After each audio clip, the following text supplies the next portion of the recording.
SPS community media प्रस्तुत करता है टेरा टेल्स, बदलती जमीन पलटते पन्ने। आज की कहानी है गौरा।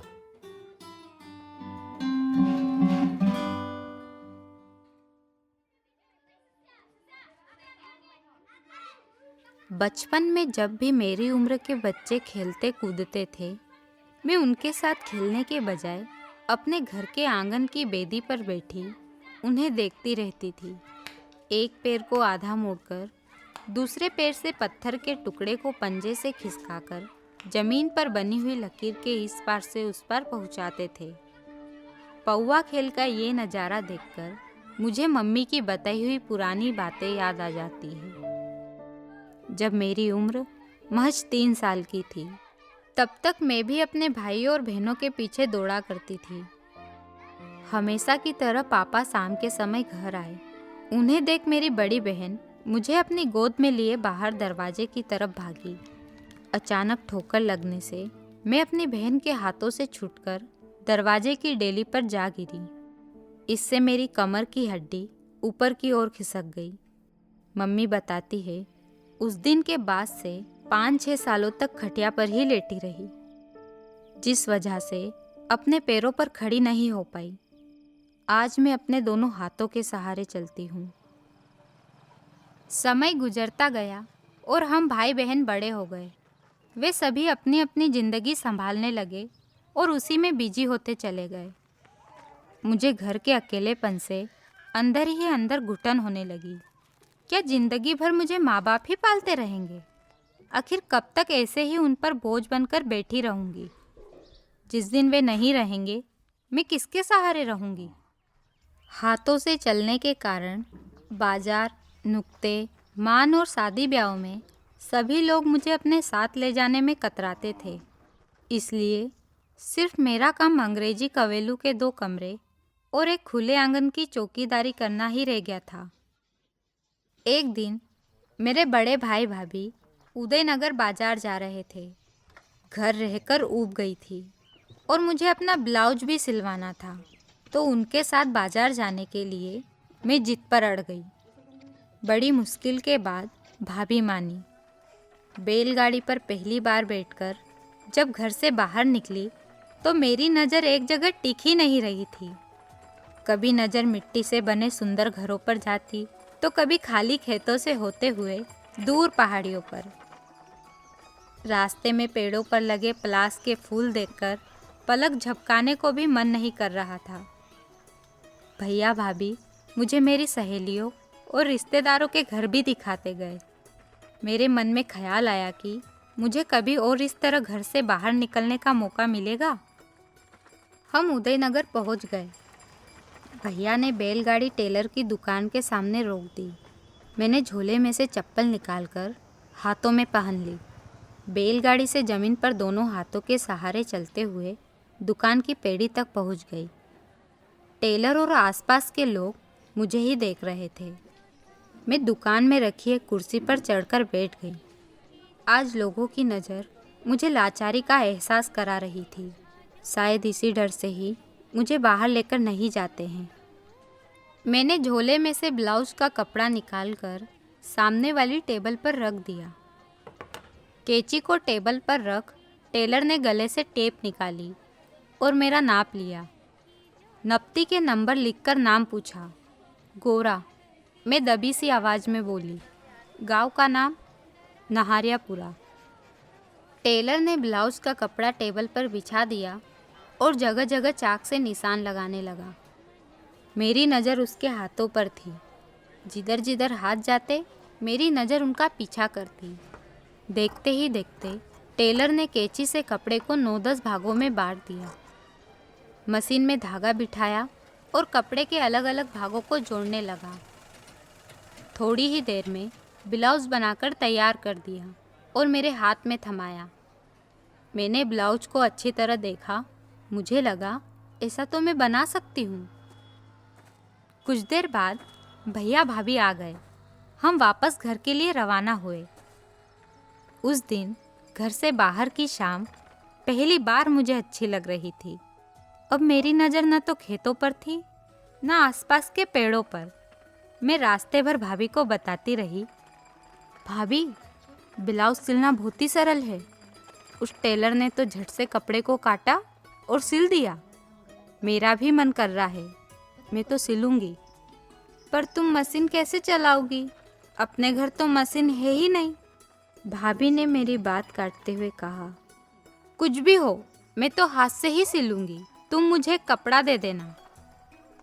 हम उदयनगर से घर पहुंच गए।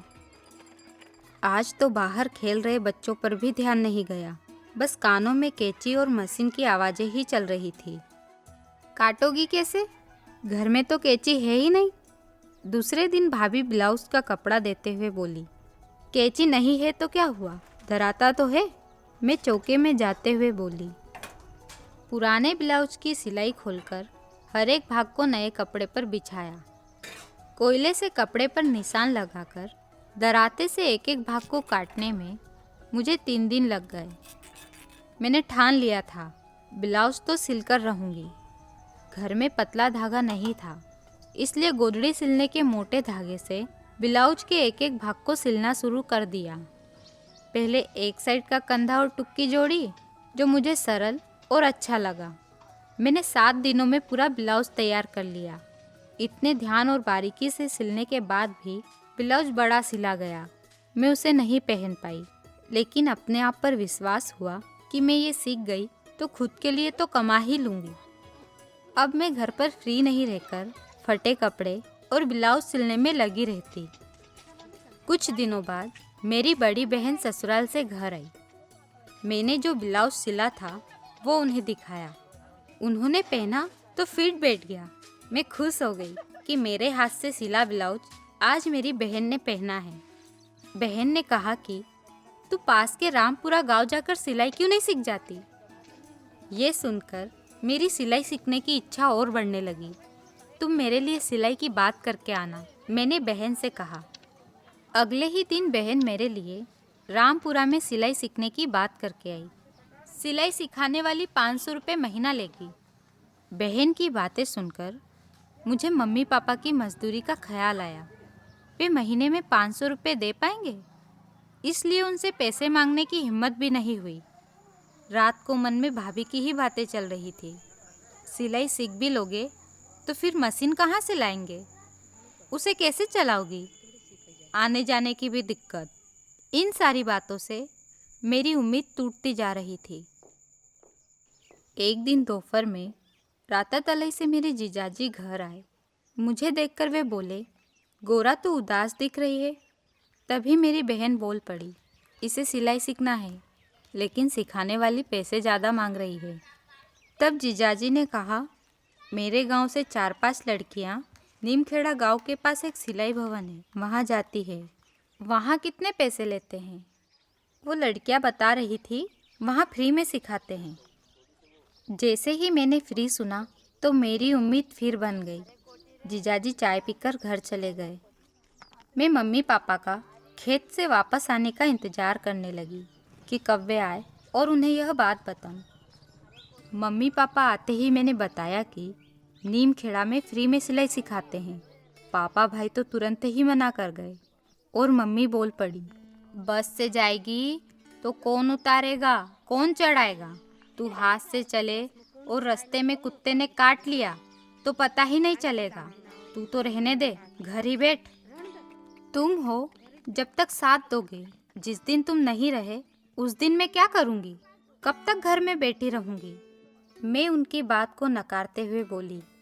बहुत समझाने के बाद आखिर मम्मी पापा मान गए, लेकिन उनके चेहरे पर मेरे लिए चिंता साफ दिख रही थी।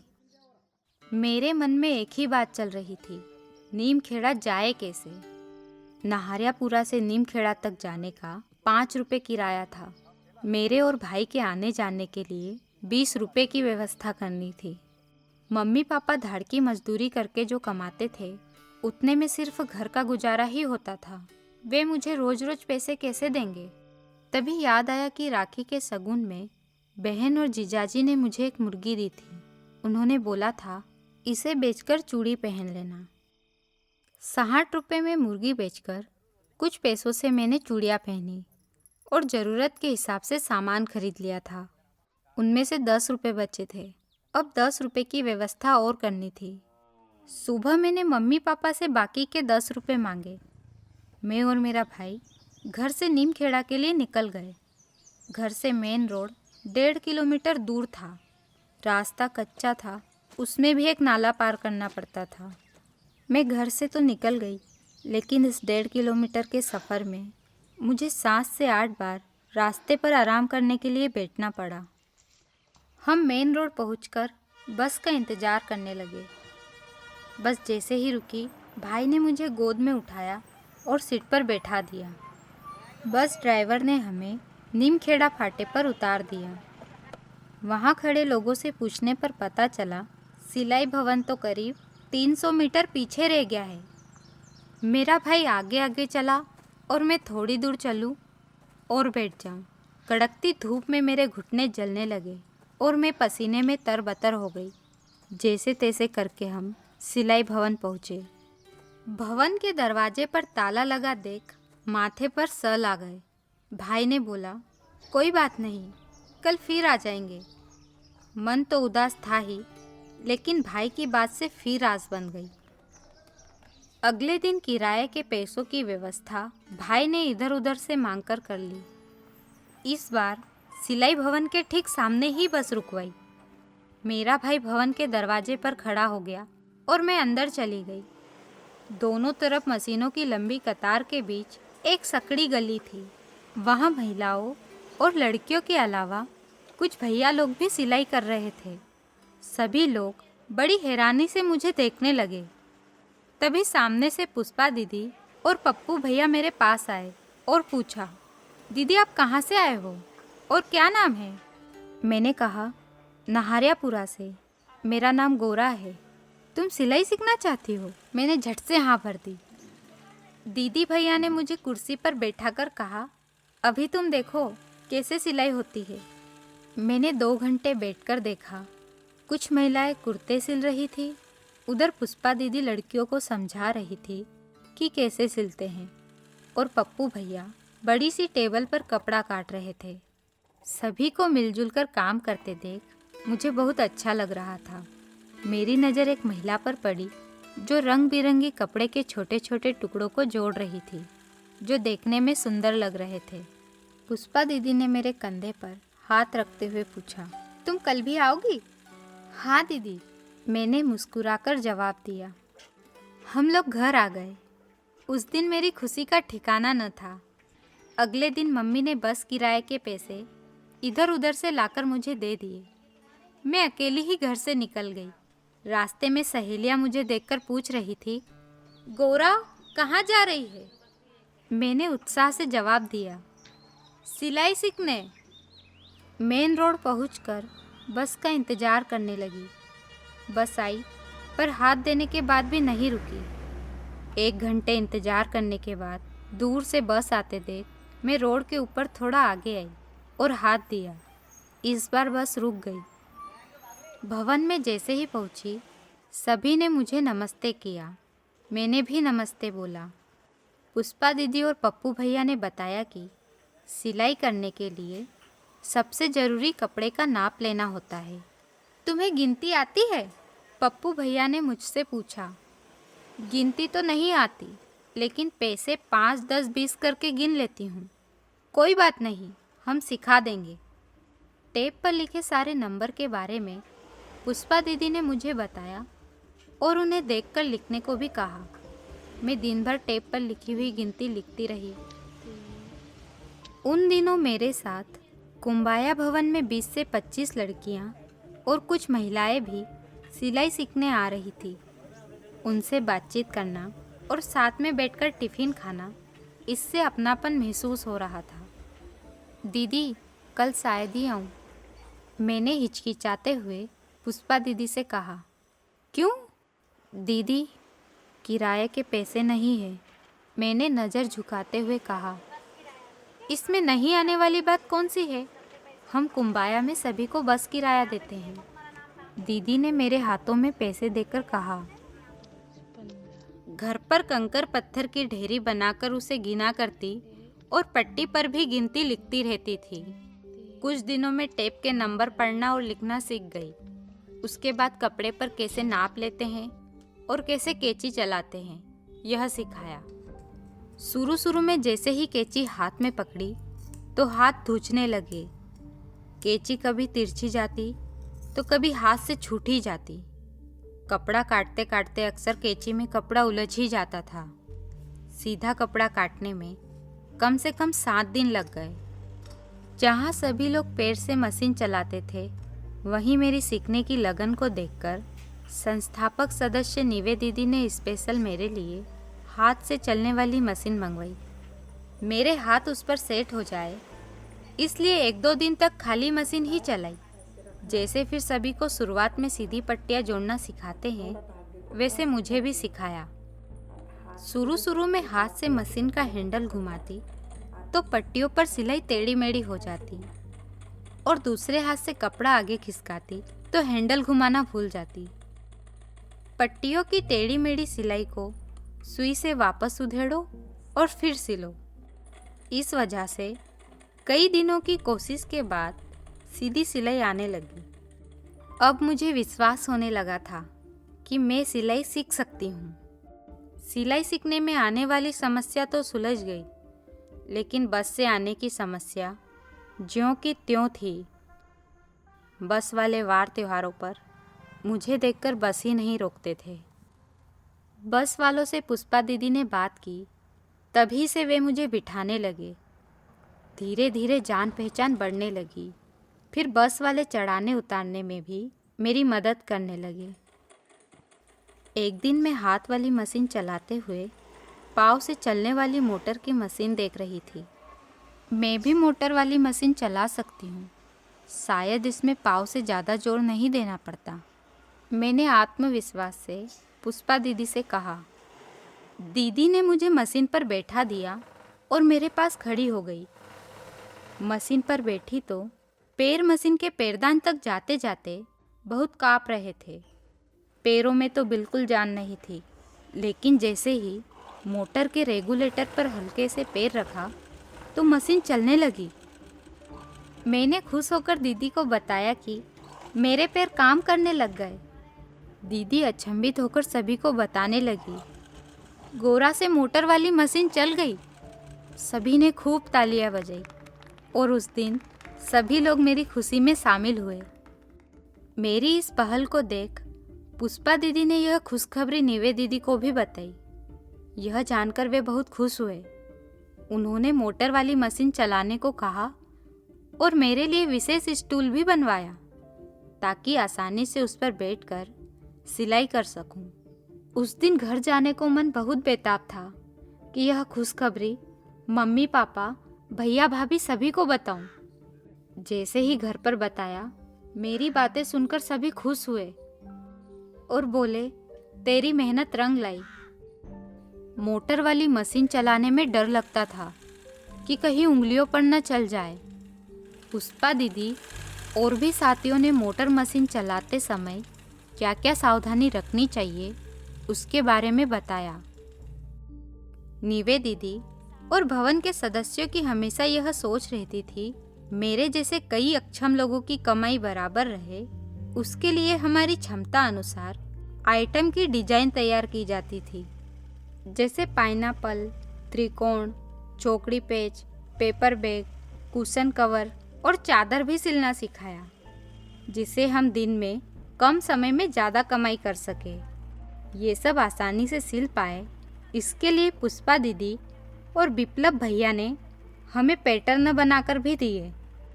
समय गुजरता गया, मैं सिलाई करने में माहिर होती गई। एक दिन अचानक मैं बीमार पड़ गई। शुरुआत में इलाज के लिए पापा ने सेठ से 500 रुपये लिए थे। मेरी तबीयत ठीक न होने पर पैसों की और ज़रूरत पड़ी। उस समय मैंने पापा को बोला, कुंबाया भवन से पैसे ले आओ। अगले ही दिन पापा सोयाबीन की फसल में चुकाने का बोलकर 2000 रुपये पुष्पा दीदी से ले आए। तबीयत ठीक होने के बाद मैं वापस सिलाई करने जाने लगी। उस महीने मेरी टोटल कमाई 2200 रुपये हुई। मैंने 2000 रुपये पुष्पा दीदी को दे दिए हैं। पापा के हाथों में 200 रुपये देकर बोली, गोरा, तूने मुझे कर्जा चुकाने का मौका तक नहीं दिया। प्यार से मेरे माथे पर हाथ फेरकर पापा ने बोला और उनकी आंखें भर आई। आज मुझे कुंबाया में 16 साल हो गए और मैं प्रोड्यूसर होने के साथ साथ कुंबाया प्रोड्यूसर कंपनी लिमिटेड की शेयर होल्डर हूँ। रंग बिरंगे कपड़ों के छोटे छोटे टुकड़ों को जोड़कर एक चादर बनाती हूँ जिसे पैचवर्क कहते हैं, जो कुंबाया की खास पहचान है। पहले मुझे कोई अपने साथ नहीं ले जाता था, पर कुंबाया में मुझे नए दोस्त मिले हैं। शादी, मान और नुक्ते में कोई भी जाता है तो वे मुझे अपने साथ लेकर ज़रूर जाते हैं। घर से दूर मुझे भोपाल जाने का भी मौका मिला। बारिश के मौसम में घुटने घुटने बहते पानी के नाले को पार करके कुंबाया भवन जाना मेरे लिए मुमकिन ही नहीं। मेरी कमाई न रुके, इसलिए कुंबाया ने एक सिलाई मशीन घर पर ही दे दी। काम देने के लिए पुष्पा दीदी मेरे घर आती थी। जो आइटम बनाने होते थे उसके बारे में वो समझाती थी। दीदी को बार बार आते देख पापा और भाई भी भवन से काम लेकर आ जाते थे। घर से ही 3500 तो कभी 4000 रुपये तक की कमाई कर लेती हूँ। कुंबाया ने हमारे आदिवासी क्षेत्र की लड़कियों, महिलाओं और मेरे जैसे लोगों को सिलाई सिखाकर घर से बाहर निकलने का एक मौका दिया है। साथ ही हम जैसों के लिए कुंबाया आमदनी का जरिया बनकर भी उभरा है। लॉकडाउन के समय सारा कामकाज रुक गया था। हमारे घर से कोई भी मजदूरी करने नहीं जा पा रहा था, जिससे घर खर्च चलाने में काफ़ी परेशानी आ रही थी। उस समय कुंबाया ने किराना सामान दिया, जिससे बहुत मदद मिली। हम सभी प्रोड्यूसरों की आमदनी वापस चालू हो, इसलिए घर पर ही हमें पाइनएप्पल पेच, पेपर बैग, नाड़ी और मास्क बनाने का काम भी दिया। स्वयं का खर्च उठाकर मम्मी पापा की मदद भी करती हूँ। कुंबाया से जुड़कर अब मैं किसी पर बोझ नहीं हूँ और खुद अपने पैरों पर खड़ी हूँ। भाई की बहू को सिलाई सिखाने का सोच रही हूँ।